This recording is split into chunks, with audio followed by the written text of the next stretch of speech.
The following is a production of DallasCowboys.com and the Dallas Cowboys Football Club. How about them Cowboys? Yeah! Go Cowboys! This is Talkin Cowboys.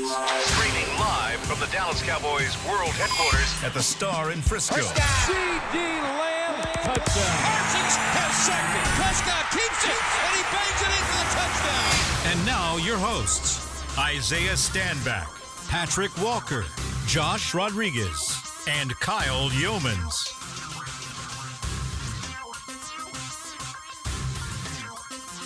It's an OTA edition of Talkin Cowboys presented by Black Rifle Coffee Company, live from the Star in Frisco, Texas, in the SWBC studios. Welcome in, everybody. We've got the whole cast and crew ready for you to rock today. Oh, I hit the table and the mic went out.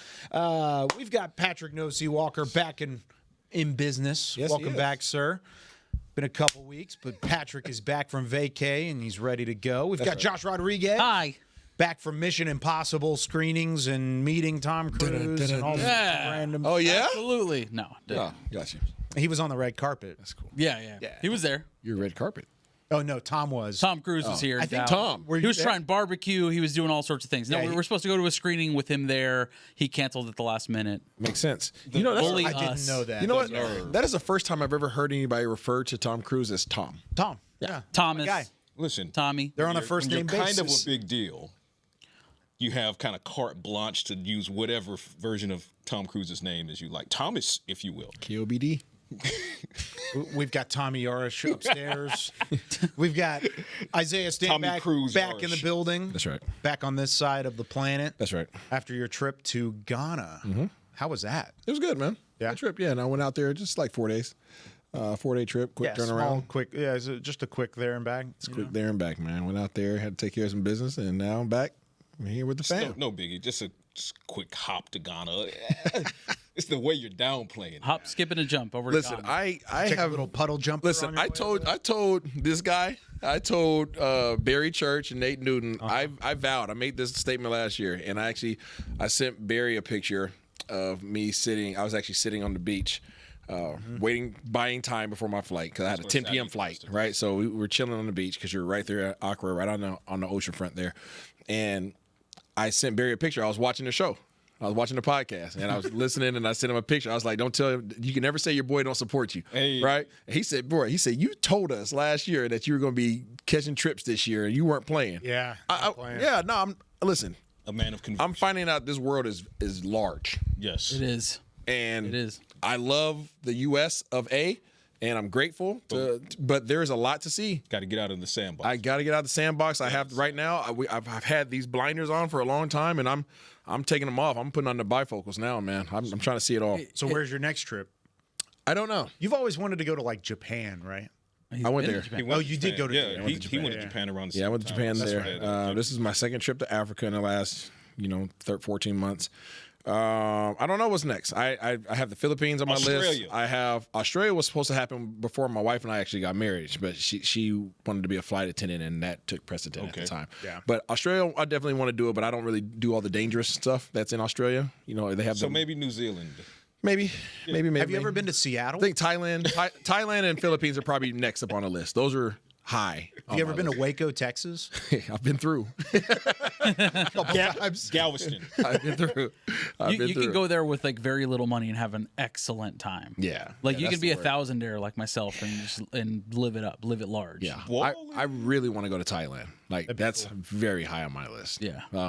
But I did one of those prepaid vacation things for Hawaii. Yeah. So like I have to do that like in the next year. So at some point I got to So take you the have no family. choice. Yeah. At some point that's going to So be on the Hawaii's list. next. Yeah, Hawaii's definitely So next. Hawaii's next. All right. Well, glad to have you all back. Yeah, It's been man. A little bit since we've had the whole cast ready to man. go. We've Missed got you Chris guys. Beam in the back too.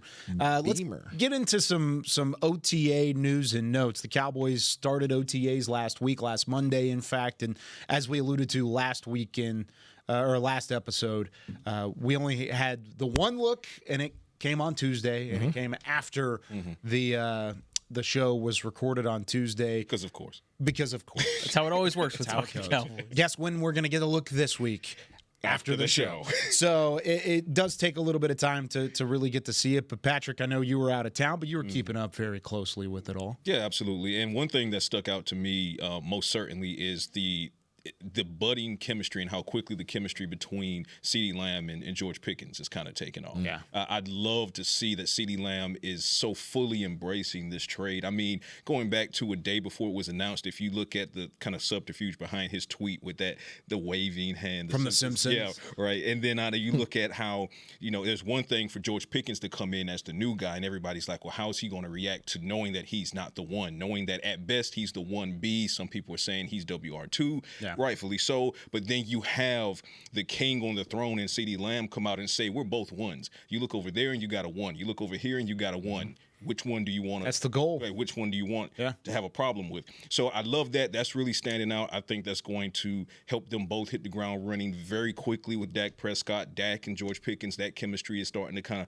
take off quickly. I just love that, the cohesiveness. And then when you talk about Brian Schottenheimer, one of the things that we all spoke about was just how impressive Schottenheimer has been to this point with all of his talking points. Every time he speaks, whether it be publicly or to us behind the scenes, it's a home run swing every single time. But the question was, how would that translate on the field? To be determined, but so far with OTAs and veterans having now reported, you start to see people like Wanye Thomas go to Twitter and say, we're having fun again, right? So when you start to see things like that, and Isaiah spoke to this quite a bit over the past season or two, the locker room chemistry, how players are reacting to the coaching staff, there's this energy that's kind of permeating throughout the locker room and throughout the coaching staff that I would love to see that translate into wins, and hopefully it does. But again, with this next step having been taken in OTAs, things are really, really ratcheting up. And I love that the Cowboys front office is giving Schottenheimer a lot of firepower. It's something that the podcasts have talked about since Brian Schottenheimer's been the head coach, and like his press conferences, and like you said, every time he speaks, he wins something. He's winning over the team, he's winning over the press, and everything like that. And you see a lot that the Cowboys are winning the offseason, like in quotations, winning the offseason. My thing is, like, this personality, he has a huge personality. He's very likable. But the thing is, if you go into the season and you start losing games, that personality is going to start to be like, all right, what are we doing here? Like you're going to call for more professionalism and more Mike McCarthyism, kind of a stoic leader whenever the chips are down. And my thing is, like, as long as he's consistent, which he has been this whole time, you're going to see that it might get a little grating throughout the season if we're not playing up to the caliber that we were. I mean, this is a 7-win team last season, so you expect them to do really well. If it doesn't go well, I don't want the narrative of Brian Schottenheimer to be like, this guy's not taking anything seriously. What is he doing playing ping pong with the players for? That's why I chuckled a little bit there when Patrick was talking about it too, was because they are having fun again. Yeah. And they're talking about it in the press conferences. Brian Schottenheimer last week talked about how competition every day. That's been the theme of the offseason, competition every day. And they do it in little spurts, and they do it even in themed games like the Masters and like they did with Kentucky Derby. And there are a couple different things that they've done to kind of get the guys engaged, get them competing, and then the free throw shooting contest that we've heard about, different elements and different contests. That's all great. That's all fine and dandy, and I love it because it helps build culture, and it helps build camaraderie within the locker room, and it helps everybody know that you are here to compete as soon as you step in the building. But right now, it's easy to do all that type of stuff when you're not playing somebody on Sunday. And so at some point, there will be a switch. There's a flip of the switch. Maybe it's training camp. Maybe it's before then. But at some point, you're going to have to flip the switch, and it's like, okay, forget the free throw shooting contest. Right. It's not May anymore. Right. It's okay to do that in May. It's okay to have that type of mentality in May, because I don't want the narrative to become what Josh is alluding to there and what it has been in the past when there have been ping pong tables in the locker room, that it's all about that. This is just a byproduct of switching a culture. Is what it is currently. That's the word. But you can't let it become a distraction. I think what I'm looking forward to most, trying to balance. Obviously, you don't want to see the Cowboys suffer any kind of losing streak at all. I want to see them run the table if at all possible. Unlikely, but that's what you would love to see happen. My thing is, I want to see how Schottenheimer's Cowboys react to a 2-game losing streak. maybe a 3-game losing. I don't want to see that. No, I don't want to. I don't want to see them suffer the losses. But this is the NFL, and hard times arrive, and we've seen this time and again with the Cowboys, be it injuries or just the bounce of the ball or a bad call, from the sidelines or with the Zebras, whatever the case may be. When the Cowboys inevitably run up against adversity this season, what does their bounce back look like? What does their shake back look like, right? Does the locker room remain together, or do they start thinking, oh, well, the ping pong table can't save us now? You know what I mean? So I do want to see how that bounce back looks, because that's going to determine what they look like in the long run. So, too many people, I believe, are putting too much emphasis on the things that are going underneath the umbrella of this culture change. Talk about it. Speaking on the actual activities. Listen, y'all. It's the headline stuff. Listen, you've been playing this game your whole life. Okay, just because you're playing at the highest level doesn't mean that all of a sudden fun should go away. Agreed. And people have to understand that. This whole, and this really, to me correlates with the whole shut up and dribble and, saying be a professional, you shouldn't have an opinion. Why can't I have fun? Why? Yeah. Why can I not have fun? He is literally taking the blueprint from people that he's been underneath who have been highly successful at what they do as being a head coach. Oh, yeah, Pete Carroll. Yeah, so this is literally. Pete has fun. Literally what happened when Pete Carroll was with Seattle. And I would imagine it's the same thing with what the Raiders are doing right now. When you're underneath Pete Carroll's lineage, when you go into the meeting rooms, they're putting pictures of you from high school and college that are very compromising and blackmail type photos. Everybody's laughing at you. They're cracking jokes. It sounds like it's coming from a Come on, man. Absolutely. I can have stories upon stories about just laughing with your teammates and competing. I've said this how many times now? Yeah. When Dan Quinn came in as D coordinator, what did I tell you what was going to happen? Competition and a culture change. What happened immediately? Competition and a culture change. Where was Dan Quinn underneath? Pete Carroll. Yeah. What was he mimicking? Pete Carroll. It's the same thing. It just so happens to be that this was now somebody who was underneath Coach McCarthy, and now he doesn't have to conform to anybody. This is him. This is me. This is what I've always wanted to do. This is what I told the Joneses that I was going to do, and they saw. I would imagine that Dan Quinn had an impact on Schottenheimer's ability to become the head coach for the Dallas Cowboys, because same things that he was telling the Joneses saw that through Dan Quinn.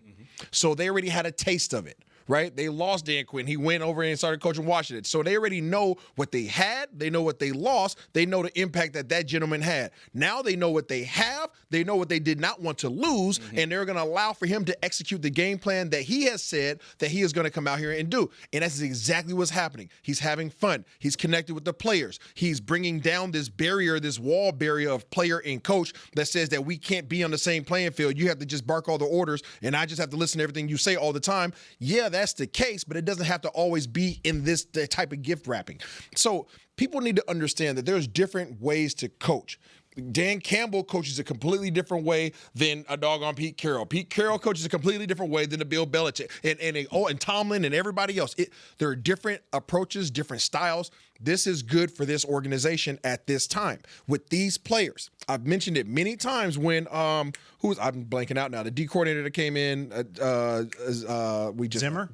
Yeah. When Mike Zimmer was here, I said what? I said I don't like it. You guys remember that? I said I don't like it. From a personality standpoint, I said, I don't like it. I don't believe that he's going to connect with the players the way in which these players, he's not going to meet them where they are.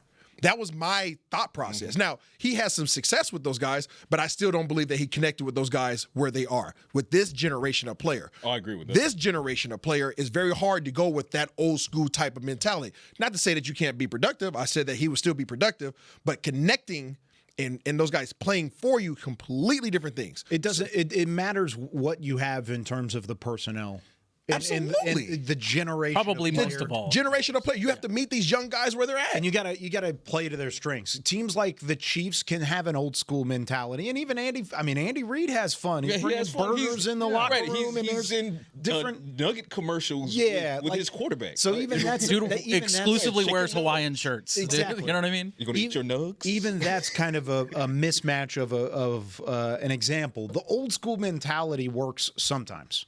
But it depends on who the players are and who you have. I think the type of player that Brian Schottenheimer is trying to connect with are the ones on the 53 to 90 man roster that we're going to have going into training camp that are on the other side of the building. Well, first I want to give Isaiah that rant. Sensational. Randy Watts.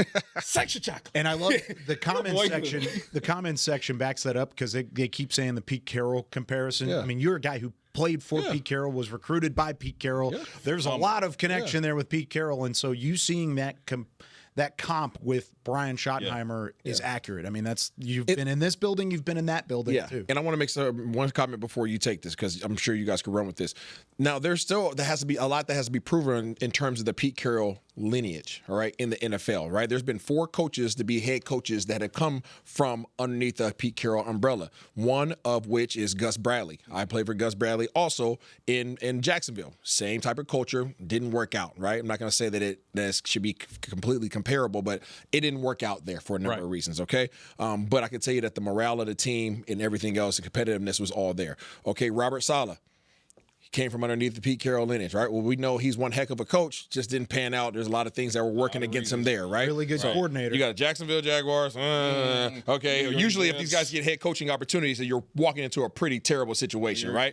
Most of the time. Not the case necessarily here, right? So Gus Bradley, Robert Saleh, those things didn't necessarily work out. Dave Canales. Right, he's down in Carolina trying to turn things around. You can see this offseason what they've done. It's turning. It's turning down there. That's not midway through the season. Absolutely, it was definitely. He is finally being able to make decisions for himself that he really wants to make. You really liked him too, right? Love him. Yeah, love him. He's a freaking little offensive Jedi, workhorse. Okay, so that's going to change down there, and you can see it right with the personnel that's going down there. Guys are choosing to go play for him now. So that's to be seen. Okay, so we have 2 guys that. Right, haven't worked out as head coaches, but great at their defensive coordinator positions. Dave Canales, who were, the jury's out, right? But we can see things are changing. And now you have Brian Schottenheimer. And Dan Quinn. Dan Quinn, we know what Dan Quinn is. So we're kind of 2-2, right? Let's call it 2-2. Brian Schottenheimer's the tiebreaker, okay? He's a tiebreaker, but he's also the one who's walking into the best situation. Oh, absolutely. Of all these coaches. Oh, absolutely. Of all these coaches, he's walking into the best situation. Gus Bradley was the worst situation. I would say Robert Saleh was right above him. Right there, neck and neck. Okay, then you had Dan Quinn, or Dave Canales, where jury's out. Dan Quinn, we know what he walked into and what he was able to do. And now you have Brian Schottenheimer, who's come from this lineage, right? This umbrella tree. And obviously he's walking into the best, most talented situation possible. With cornerstones on both sides of the ball. Well, actually, in all 3 phases, because when you talk about special teams, you're talking about Turpin and you're talking about Brandon Aubrey as well. So, yeah, I mean, hands down, it's the best situation. My mic is off. I don't know what's going on. Nick Sorensen taking the special teams coordinator job is cashing in the best job he could possibly land in terms of his specific special teams coordinator. He's just walking in. He's going to I've got Brandon Aubrey and Brian Anger. Yeah, this sounds good to me. And Kavontae Turpin. You got Pro Bowlers at all 3 spots that you're responsible for, and the long snapper, obviously. But he hasn't made one yet. He hasn't made one yet, but he's right there, right? So you got 3 out of your 4 people that you're responsible for are all pro guys. Yeah. That's funny. All right. I love it. When we come back, I know mine's cut off too. Not going well. Whoever had this mic last is getting a fine. Who stood out at OTAs is what we'll talk about when we come back. On the other side of the break, there were a couple names that jumped off the page. A couple of them that it's a little too early to tell. We'll kind of decipher that when we come back with more Talking Cowboys right after this. If you're looking for fresh American roasted coffee that gives back, you need to head to your local grocery store and pick up a bag of Black Rifle coffee. That's right, America's coffee is now available in the coffee aisle of a grocery store near you. Black Rifle Coffee Company is veteran-founded with a mission to give back to those brave men and women who have served our nation. Every bag, box, or can you purchase helps support that mission. Head to your local grocery store and roast yourself some Black Rifle coffee today. Todd thought it would be secure to jog in the cheetah savanna. Todd believed the big cat repellent he bought online was reliable. And now, Todd is trying to be faster than this cheetah that can run 80 miles per hour. But the good news is, Todd has AT&T 5G that is fast, reliable, and secure. And he learned the best thing to do is stop running and toss her the backpack with the beef stew. AT&T 5G. Fast, reliable, secure. 5G requires compatible plan and device. 5G may not be available in your area. See att.com/5G for you for details. It's the official men's skincare brand of the Dallas Cowboys, Jack Black. And right now, Cowboys fans can get 15% off their $75 order. Plus, because every deal needs a playmaker, your order will include a free 5-piece skincare set and free shipping. The Jack Black Playmaker is 4 of Jack's favorites and a full-sized intense therapy lip balm. Make a play for the playmaker at getjackblack.com/Cowboys with the code CowboysVIP. That's getjackblack.com/Cowboys with the code CowboysVIP. If you shout, "How about them Cowboys?" you have that undeniable passion that's the heart of Cowboys Nation. And if you like to drink Dr. Pepper, you love the unique blend of its 23 flavors. Together, your one-of-a-kind fandom paired with the one-of-a-kind taste of a delicious ice-cold Dr. Pepper is the game day lineup that can't be beat. Better yet, gather your Cowboys and Dr. Pepper fan friends to watch the next game and crack open a delicious ice-cold Dr. Pepper for everyone. The wins will be even tastier. It's a pepper thing. Back to Talkin Cowboys. Back here on Talking Cowboys, this segment is brought to you by Invisalign, the official smile of the Dallas Cowboys. Glad to have the entire crew back and ready to go. We'll give you the comment of the day after the second break. We'll get some extra comments flowing in there. We've had some. That really just means good they're ones not so good far. enough, guys. I know there was one. Throw in some comment better that, comments. This isn't the comment of the day, but I want to point this out. First of all, shouts out to Tommy Yards. I see you upstairs. You're in the chat. Oh, is he in the chat? He's in the chat. Is he in the chat? Because Hoodie said he can't wait for me to dust Tommy at training camp in the 40-yard dash. And Tommy chimed in and was like, "Hold on there, Hoodie." Shouts out to Ant for jumping on Tommy's side. That's all well and good. But that's the losing team, Ant. Ooh. Shouts out to Hoodie. When is this happening? When we're all out. I understand that, but that's a long time. Like, I need a date. I would say like July. I mean, we got to get there and get settled and everything. You and I are getting out there on the tarmac, son. You and I are getting out there like the 28th. Who's flying first class this time? It's probably Isaiah. I'm not passing that opportunity up again. Hey, I'm on the free upgrade list now, Betty. Yeah, I'm sure you are. All your American. airline miles. Hi, American. It's unbelievable. Unbelievable. I still hate you for that. What if we like tentatively set like August 5th going into the first preseason game? The schedule. Huh? We need to know the itinerary. Nah, it's gonna be early morning. We're good. Okay, yeah, okay. Yeah, we're good. The week of the 4th through the 8th. How about that? Whatever week day of the 4th through we're the 8th. out there. Choose a day. Any day, any time. Choose a day. I was gonna say. Are you saying at any time of day you are ready to take on Tommy Yarsh in a race? Facts. Any day, any time. Once we're out there. Dang. I like We can do it in Isaiah's the morning. idea. We don't have it no more. We don't have it anymore. So remember, McCarthy had the mojo moment. Instead of just playing the NBC like out there. Sunday Night Football music, we just drop like Beamer plugs in his phone and just drops the Talking Cowboys. And now. Oh my God, y'all want a whole presentation? Absolutely, in front of the whole team. Sacked by Lawrence. Prescott keeps it. And he banks it in for the touchdown. anytime. Once we're out there, any day, any time of the day. I can just see Dak and Mike and those guys on their water break. Like, look at this. Look at this. We would mic them up too. Yeah, mic them up. We'll go Mic 'em full up. schedule release on it. Mic them up. All right, Just don't let them get out there OTAs. because IR. Like, no, y'all. Oh, y'all sit gosh. down. Your mic is not playing. It's not going well today, guys. It's okay. We're here. But it's not cutting out to them. Yeah. Just us. Is it? Yes. Oh, okay. No, it's cutting out to everybody. Yeah, his Quit playing is with not it. Cutting out with it. Don't touch I'm not it. going to touch it again. So OTAs last. Don't touch it. OTAs last week. Who stood out? The Josh. second we get off the plane. Josh. on the Line it up tarmac. on the tarmac. On the tarmac. That's what I said. Who stood out on OTAs? Stood out. Okay. I'm just doing the eye test. Let's go. All right. I can only see what I see. And we got some great photographers here that take some great photos. But I saw a certain somebody. I was like looking in a mirror when I saw Solomon Thomas. Oh, Consuelio. Was it? Good Lord, man. He looks amazing. He's home. Yeah. He's home. He's eating good, and Mama's He's cooking. jacked up, man. I like it. He's Mama's He looks food now. amazing. He looks like Cooler from Dragon Ball Z. He looks like a street shark out there. Frieza's brother. He looks like a street shark out there. Brawly. It looks like Brawly out there. Just a physical specimen. He looked like he could be in WWE today. Yeah. But honestly, he looks great. He's running great. He's running around the corner very well. The footwork looks good so far. At least for me, that's what I'm really most excited about. I mean, someone that's going to contribute depth-wise in the season. There's a lot of guys.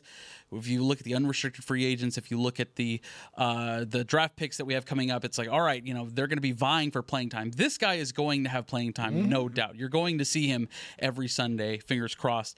But just looking at him, like, good Lord. And I can tell you, Osa's excited about it. Facts. Yeah.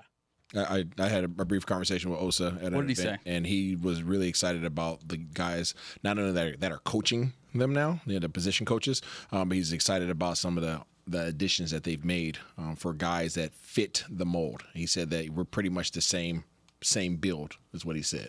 So it's pretty good. I'm I like excited that. about it. I'm going to piggyback off of what Josh is saying, because it would be easy to attach to one of the rookies right now, because obviously they're the incoming guys and you want to see guys like Toia out there, such and such. But it's still early. So I'll let the rookies kind of acclimate more.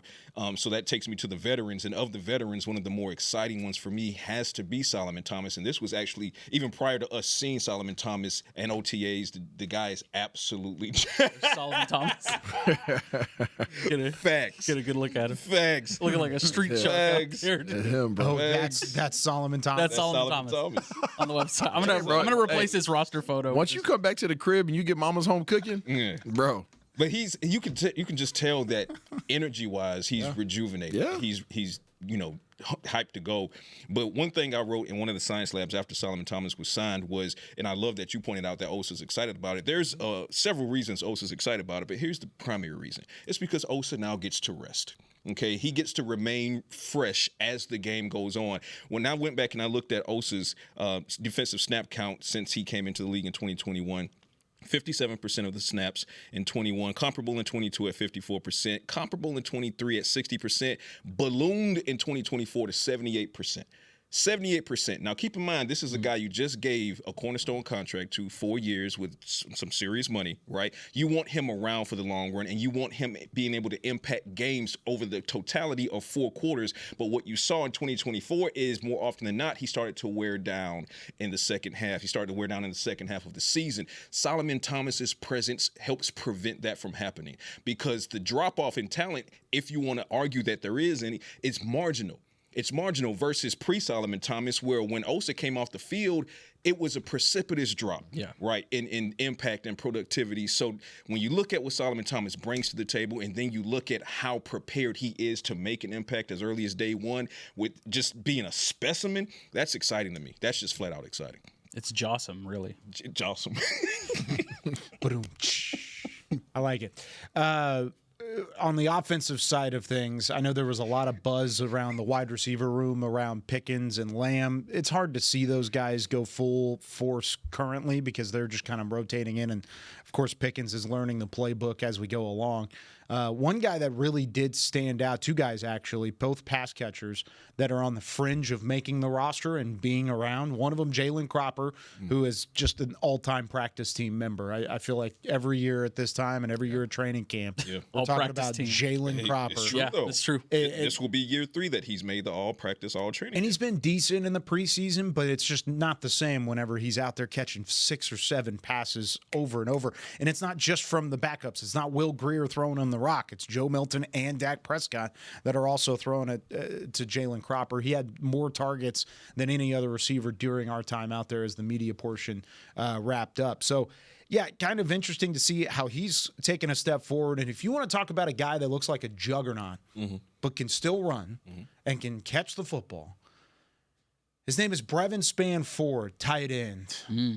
Oh, man. Big fella. This is a big dude, and he was hauling. He was pulling away. He had a catch over the middle, and he took off, and he was pulling away from the secondary that was on the field at that point. Wanye Thomas was trying to catch up to the guy. Do you know what his weight is right now? It's not. Who, Brev? It's probably what is that? He told me when I asked him. Yeah. I sized him up myself. I was like, I was like, bro, what are you Is that at one right of the now? ones where the antennas were up? Bro, yeah, because I look at him. He dwarfs me, right? So I'm looking. I'm like, bro, I'm 6'3", 255 right now. He's like, I'm like, how much are you weighing right now? He's like, I'm like 270. Jeez. I said, I'm sorry, what was that? Yeah. He's hauling and too. moving that mass too. He's the biggest tight end in the room. Oh, easy. Absolutely. Not just by height. Absolutely. And that's saying a lot because Schoonmaker is not a small individual. Not at all. He's a large human too. He's not a small individual. Brevin Spanford looks like LeBron James playing playing football. Like that's what it looks like. Yeah. He's not as long and lanky, of course, as LeBron is, but man, I'm looking forward to his development, man. Yeah. This might be a year where, of course, we've talked about John Stevens before as like a tight end 3 option. Brevin Spanford is quickly moving himself further and further up the depth chart. Somebody to keep an eye on as we get into training camp. It'll be fun at training camp for sure. Mm-hmm. Especially as we all sit and wait to see if John Stevens Jr. can stay healthy. It's a big one. He's not back on the field yet. Not yet. So this is going to be a critical summer for John Stevens. And Rivaldo Fairweather was the Cowboys' lone remaining draftable grade that was still available going into the undrafted free agent portion. So Fairweather as a tight end there. Oh, I bumped it. As a tight end there has a little bit of sponsor in the room. Yeah. There are some people that really like what Fairweather can do out of Auburn. He had a drop in the OTA practice that was open to the media, so it's a little bit different than what we saw from Brevin Spanford. But again, only one OTA practice and only one open to the media. What did you see from Tyler Neville? Another undrafted. I was just about to say, yeah. I didn't even touch it that time. Didn't see a whole lot. But see, this is what I mean when I say let's give the rookies some time to, of course, because rookie mini camp, okay, getting their feet wet. OTAs, they're starting out with the veterans now, still getting their feet wet. I'm reticent to kind of say anything about rookie progress until we see them in Oxnard on the field after a couple practices. Until then, they're just kind of going through the motions that are laid in front of them. Yeah, right. It's the veterans that I'm looking at in OTAs. How did Joe Milton look? How did Joe Milton look? In the media portion, he was on and off.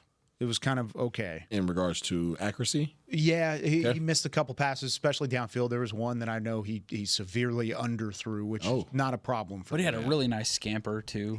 Like a took good off. 10 yard. It was at least 10-yard takeoff, but I mean, just the athletic ability is there for sure. You can see he can run. He can get up and go.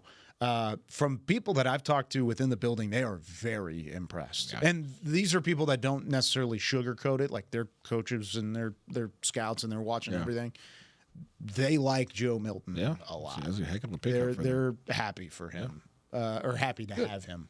I'm really excited to see this QB2 battle. I'm really excited to see it.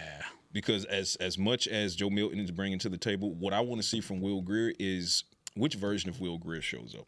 Right? Is it the version that kind of did what he could to try his best behind Cooper Rush, but he couldn't really, supplant Cooper Rush? Or is it the one that showed up after the Cowboys traded for Trey Lance and that same day, basically told him, hey, we're going to end up letting you go, but we're going to let you go out there and show what you can really do and just unleash, just take over the game. And he did exactly that with 4 touchdowns and, some on the ground, some in the air, over 300 yards. If that Will Grier shows up time and again, and I'm not saying one way or another, Milton, if you had to make me put money on it, which I can't, Goodell, I'm not putting money on it, I would say Milton has the lead right now. But if that version of Will Grier shows up, Milton can't sit back at all. I would love that. I don't know if it's much of a competition. Yeah, I don't see it. I see it. I see this as Milton. One is a younger prospect that they're trying to build. Yep. Higher upside. Correct. They're trying to build toward the upside. They invested in him. One got a Heisman vote. He did in 2018. It was a hot minute ago now. We're getting further and further from that Heisman vote here, Pat. But the facts are the facts. You're right. It's a fact. It's a fact. But I don't see it as that much of a competition. That's 100% fair. That but is fair. Speaking from a competition, what I'm saying is I would love to see if Will Grier can make someone like Kyle with a justifiable take like that. I love having Will Grier on this and roster. Isaiah and Josh and no see like raising eyebrow like, oh. for sure. Here He's we go. competitive. Oh. I like him. Yeah. Does my prediction at the RB1 position still look like What it's was holding your true? prediction? Javonte Williams. Javonte Williams is his prediction. I'd say yes. So far, So far, have the he's taking the first conversation. snaps. But again, veterans and OTAs. Let the rookies.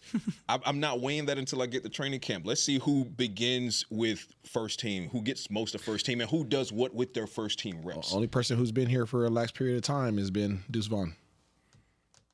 So yeah, Javonte Williams. I'm excited to see what he can do. Well, Brian Heimer was giving flowers to Hunter Lipke in his last press conference. Yeah, but we know he's not going to be RB1. I know. Right. I'm just talking about just guys in terms of that competing for that spot. Here's Everybody who's truly competing for that spot is having their first impressions with this coaching staff. What's interesting about the Hunter Lipke equation is he gets a lot of praise and a lot of roses from the coaching staff, the previous coaching staff, and even the incoming coaching staff. He gets plenty of roses from analysts. He gets plenty of roses from the fans. But time and again, it just doesn't translate to them giving him action on the field. To points where sometimes we sit here and get frustrated. Like you last year, for example, you needed a short yardage back. Why not just unleash Hunter and those guys? Can't keep punishing him for that fumble. Well, I was going to point to that. Let him live. No, I agree. That's I'm why. saying The fumble in Miami. you can't keep punishing him for that fumble in Miami. Oh, yeah. But He was in the doghouse But he for a minute. Well, He did jack up. The head coach that had him in the doghouse from that is no longer employed here. So let's see if the new head coach, who has some that history, on the gives best coaches field- PTSD. It truly does. Like I understand it was one mistake. Everybody deserves a second chance. I agree. Understand the damage, the psychological damage that does to coaches. Yeah. Like it's embedded in their head. Like that is the one thing that they're like, no. on the one. Did that really lose the game, or yes, or was it Tony not taking the right angle? Listen, and Hey, that too. He's not on the team anymore either. Bro, he put on some weight too. Yeah, he did. So all I'm saying is it's interesting to see, because all of us, we all love what Hunter Lipke brings to the table, his skill set, his flexibility, versatility, even as a weapon out of the backfield at times. But it's not translated yet. Let's see if it starts to translate with Schottenheimer calls later. And will Schottenheimer commit to having a fullback full time? Will he? Because he doesn't have to. Teams and a lot of times Don't you that say that he's C been a word. part of, Don't you say that C word. they haven't done it. Real quick, before we go to break, I need to know what's this linebacker competition looking like? Let's talk about it on the other side of the break. Here we go. Smooth. What is the linebacker competition looking like? And do you feel better about the linebacker competition than maybe we thought we would? When we come back with more Talking Cowboys right after this. Todd thought it would be secure to jog in the cheetah savanna. Todd believed the big cat repellent he bought online was reliable. And now, Todd is trying to be faster than this cheetah that can run 80 miles per hour. But the good news is, Todd has AT&T 5G that is fast, reliable, and secure. And he learned the best thing to do is stop running and toss her the backpack with the beef stew. AT&T 5G. Fast, reliable, secure. 5G requires compatible plan and device. 5G may not be available in your area. See att.com/5G for you for details. They say champions are remembered, but legends are never forgotten. United Ag and Turf offers a winning lineup of John Deere equipment built to tackle any challenge on and off the field. Legendary John Deere tractors, combines, residential mowers, commercial mowers, compact construction equipment, Gator utility vehicles, and a full line of golf and sports turf equipment. United Ag and Turf, the official Ag and Turf equipment supplier of the Dallas Cowboys. Visit UnitedAgAndTurf.com to find a location near you. Hey y'all, Matt Pittman of Meat Church here. With football season kicking off, I'm already gearing up to bring the smoker back to AT&T Stadium for some epic tailgates. But with that Texas heat, it's crucial to keep my beer hand cramping cold. That's where Yeti's insulated Colster can cooler comes in clutch. This year, you can even get them with the iconic star engraved on the side. Licensed Yeti Cowboys gear is now available at Stadium Pro Shops, concessions, and on Yeti.com. Check it out today. Yeti, official cooler and drinkware of the Dallas Cowboys. And we're going to overtime. Erica, how much have I spent on concessions? For questions about their money, Dallas Cowboys fans can turn to Erica, the virtual financial assistant in the Bank of America mobile banking app. Learn more at bankofamerica.com/Erica by your side. Bank of America, official bank of the Dallas Cowboys. Erica responses may vary. Digital tools featured require downloading the mobile banking app and may only be available on select mobile devices. Erica is a mobile feature only available in the English language. Your chat may be recorded and monitored for quality assurance. Message and data rates and additional terms may apply. Bank of America, N.A., member FDIC.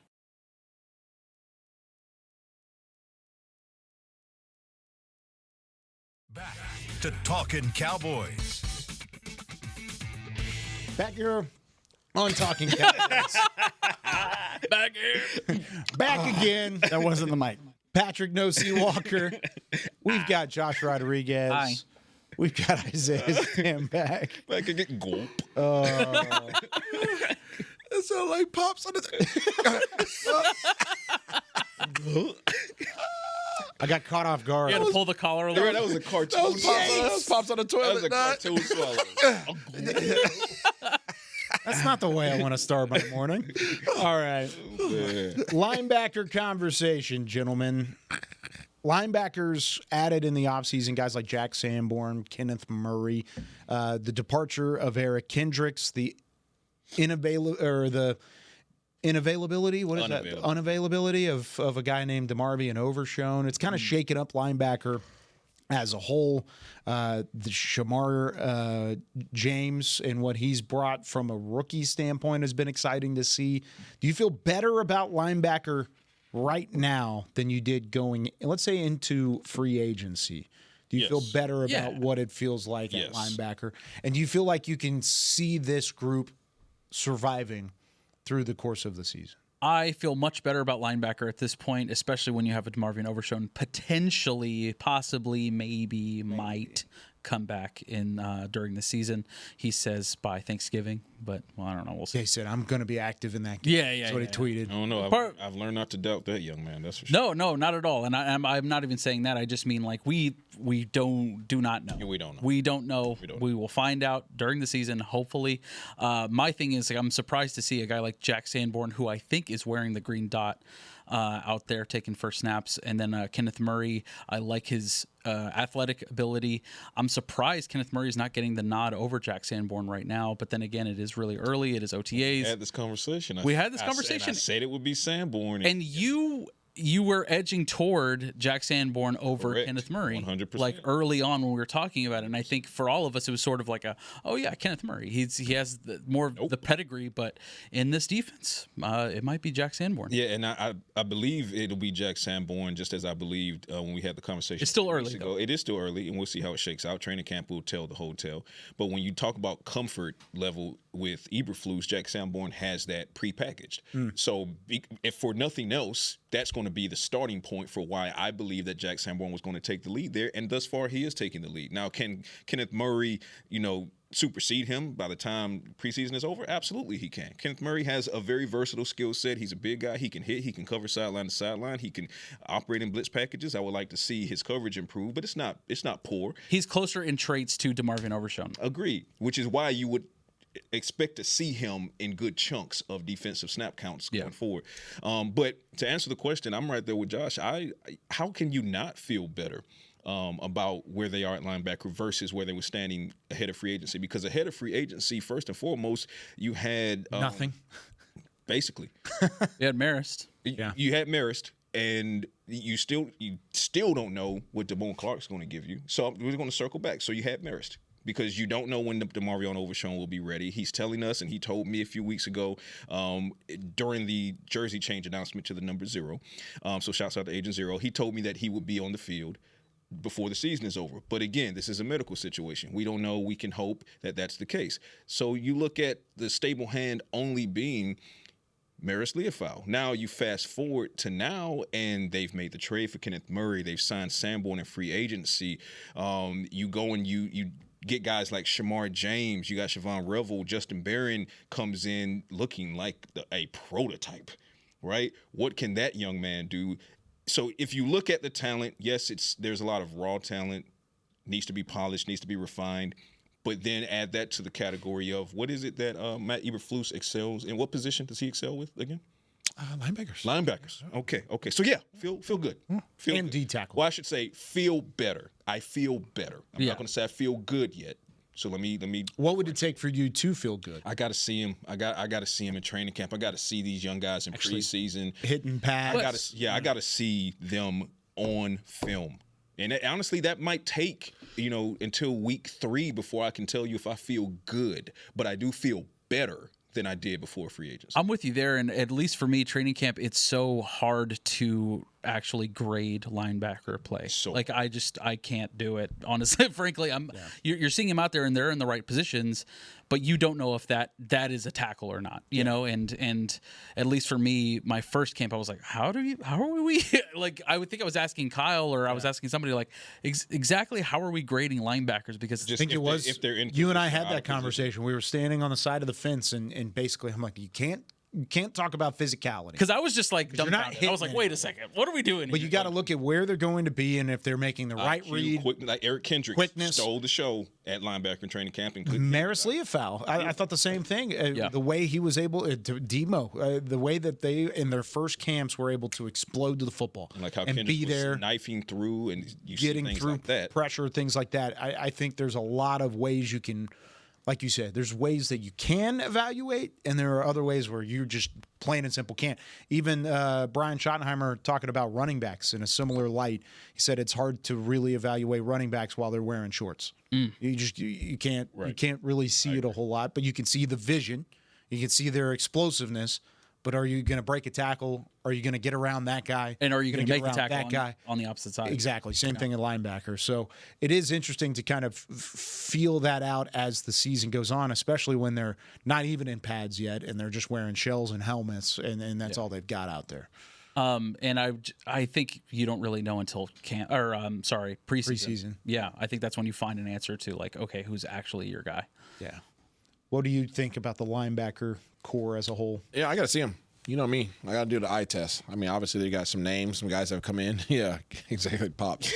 I think there's some guys that are looking for opportunities that are currently on the roster, and I think there's some veterans that have come into the room that's going to come, obviously, with some accolades that some of the younger guys may not already have.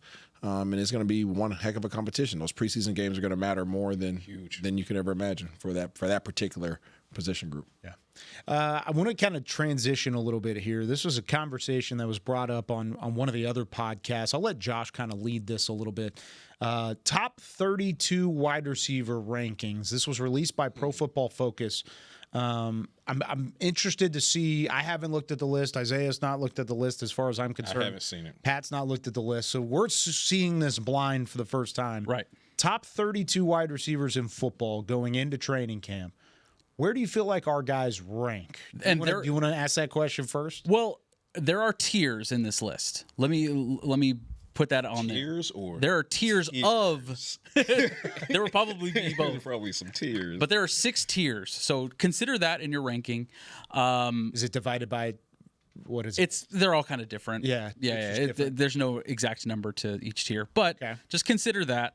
Where would you guys place CeeDee Lamb in the top 32 of NFL wide receivers, according to Pro Football Focus? Where would I? For me, he's right there with Jamar Chase. He's right there with Justin Jefferson. Top 3 for me. He's in the second. 6. I put him at 6. I put him at like 7 or 8. Yeah, there. He is at number 6. 6. Yeah, so that's about right. Above him, Puka Nacua at number 5. Pat, okay, who are the guys that are in front of him? Yeah, above him, Puka Nacua at number 5. Yeah, see, I would put Lamb above him. Amon-Ra St. Brown, Detroit Lions. That's fair. Number 4. Jamar Chase, number 3. I'd argue against it. Justin Jefferson, number 2. Yeah. Yes and yes. A.J. Brown, number 1. As much as I hate that, it's probably fair. Number 1? Yeah, number 1, A.J. Brown. They're saying A.J. Brown is better than Justin Jefferson? That's not. And Jamar Chase. And Jamar Chase. Yes. Throw the whole list away. This list is awful. Throw it away. Pepe Le Pew. That's serious. Isaiah, thoughts? Fire it into the sun. Yeah, I don't have a problem with CD being at 6, but the top 3. AJ, I could see top 5. Yeah, but number 1. Yeah, but not number 1. Number 1 is crazy. Crazy. That's wild. Justin Jefferson, number 1. So I already hate this list, but let's continue. Yeah. Where would you guys place George Pickens on the 32? Not 32. I think he's in the top 32. I do think he's in the top 32. I'd put him at like 23, 24. There's so many good. Top 20. Top 20? That's. Woo. You're crazy. Let me tell you about this national champion out of Georgia. You're crazy. All right. All right. Go Dogs. Of the 32 top NFL wide receivers, according to Pro Football Focus, George Pickens is not on the I think list. that's harsh. I think that's harsh. Not on the list. I think that's harsh. So But why also- don't you think it's harsh? I don't think it's well. Obviously, he hasn't had consistent QB play. So, regardless of what your abilities are, you can't put out your production if you don't have consistency at that position. So, you're tied to the production of the quarterback. That's where I would argue he should be in the top 32 because even with inconsistent QB play, he still managed to produce. He still managed to be a top 10 player in terms of yards per catch on average. So why? Because he hasn't finished lower than 7th in that category in the 3 years throughout his career. When, of course, in 2023, when he had his breakout year, that was a completely different type of player when he had a little bit of consistency QB-wise. I think it's fair to say, though, it's the output. And, you're looking at Pro Football Focus, who is taking in that into account. Correct. The statistics that are there. And he hasn't had consistent quarterback play. So I totally understand. Yeah. And if you look at what the Eagles have done statistically, it kind of makes sense why AJ Brown would be so far my up there. problem with Pickens not being on the top 32 list is Who else is down there? I figured there would be one or two names because I went to the list. Now I'm looking at I'm it. looking and I at it scroll now, down too. and I'm like, you've got to be kidding me. Okay.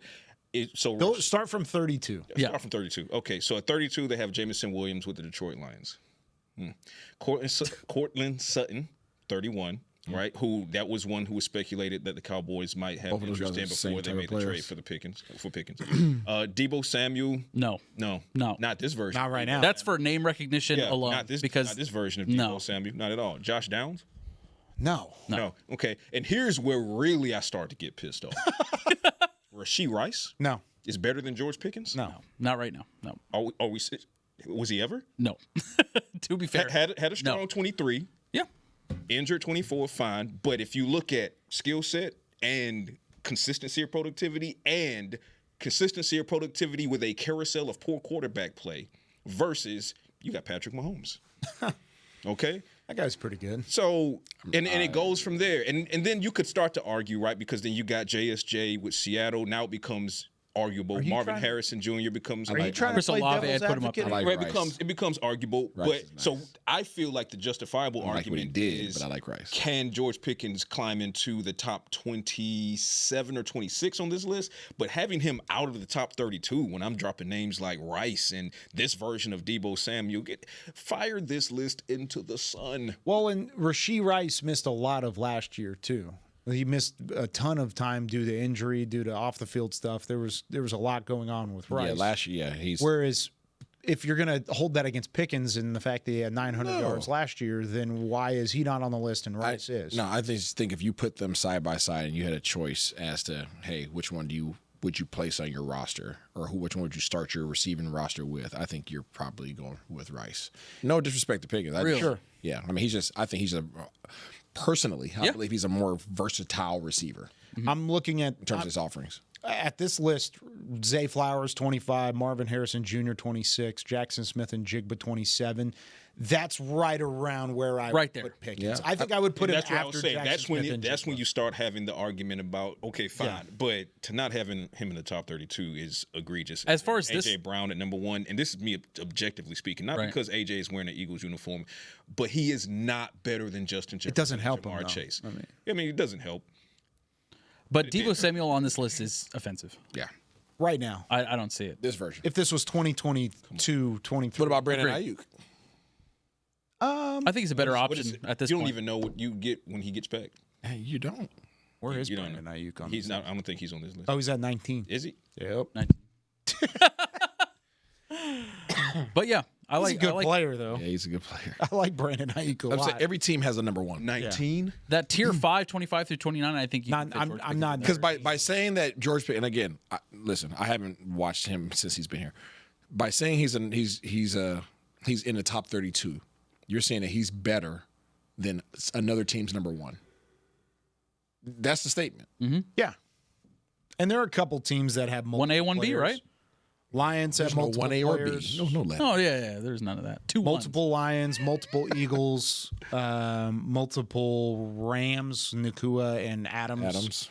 Multiple Commanders, McLaurin and Samuel. They put Terry McLaurin at 10. Deebo is on this list. Gary Terry.